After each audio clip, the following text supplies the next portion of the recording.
Here's a quick video on how to replace a battery in your Mini Cooper key fob. You're going to need one of the 2032 batteries, and you're also going to need some sort of tool like this guitar pick. And the link I've included in the description will have both these items. If you need to access your emergency key, it's stored in here, and you press this button and your key will be in there.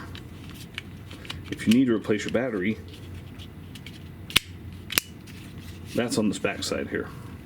You want to either use your fingernail or the guitar pick that's included with the batteries and just separate those two halves. Now, this piece right here, if your fingers are strong enough, you can just twist it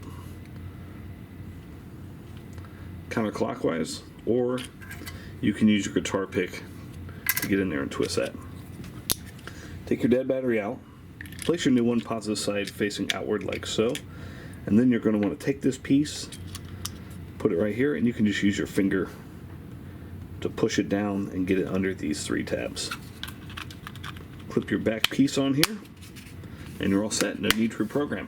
Hope that was helpful. Make sure you hit that thumbs up button.